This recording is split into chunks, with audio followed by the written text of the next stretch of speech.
might say in the Bible, the absolute claim of the one God over all his creation. So here you have is a worldview in a sentence. Actually, worldview in 3 words, which is quite remarkable. And that's why it's kind of theologically dense enough to hold the movement together. So that's the heart of it, is that centerpiece, Jesus is Lord. And sociologists do call the early church and movements like them Jesus movements, because they have a very simple adherence to Christ that lies at the heart of it. A very untitled theology.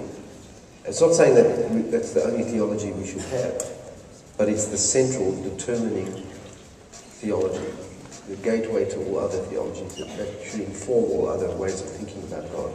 For us as Christians, the truth is Jesus is like God, but the greater truth is that God is like Jesus. Christology should inform everything for us. Christology is how we think of Jesus. It's the whole phenomenon of Jesus. Not just his death on our behalf, that's vital and as total as that is, our salvation events, but also his life, his ministry, the incarnation, which we've lost the sense of what that means. Its significance to mission is massive. We need to take the whole phenomenon of Jesus seriously. That's why it's centered. Christology lies at the heart of the renewal of the church in any time and any place in which we find ourselves. Lost, identity crisis, struggling to know our cause and our function in the world and what this thing is all about. We go back to Jesus to find that out. Where else do we go? I mean, he's the founder. He gets defining rights. You take the words of Jesus seriously. Man, they call into question so many of the things that we take seriously. This is not a nice guy speaking. This is a Lord. And we've made him just into this decency cop. You know, he's not that at all. You know, he's a Lord and he's a master, and he challenges our idols, which are very many. The reason why we try and marginalize Jesus or domesticate him is because it's hard to live with the Lord. Lords are very difficult, right? They're masters. They claim absolute loyalty, particularly biblical ones. I think that behind any attempts to kind of moderate or change Jesus is that desire to kind of qualify the demands of discipleship on our lives. We just qualify him down until the lordship means nothing. So we can still worship Jesus, but he has no significant lordship, no impact upon my life. And I would suggest churches are masterful at this. Because we domesticate him, it's hard to live with the Lord. He's demanding. And you try and follow Jesus, you know, the closer we get to him, the more dangerous he is to our middle class sensibilities.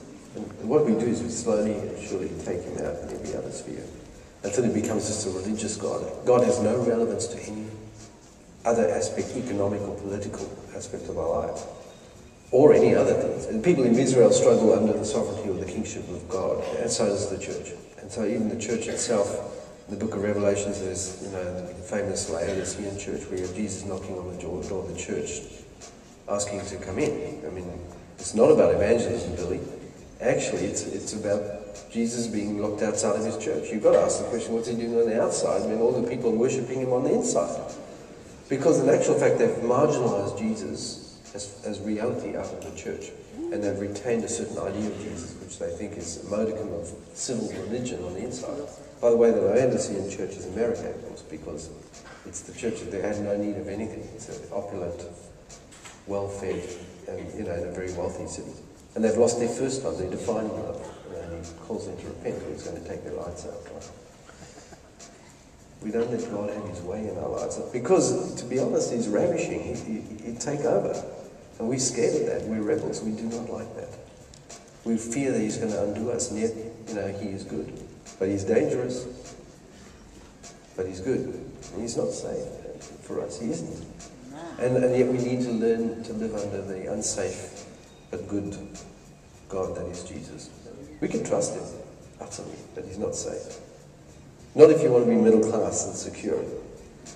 It's a very challenging thing. And yet, if we don't grapple with this, then we miss the whole point of it all, which is about Jesus.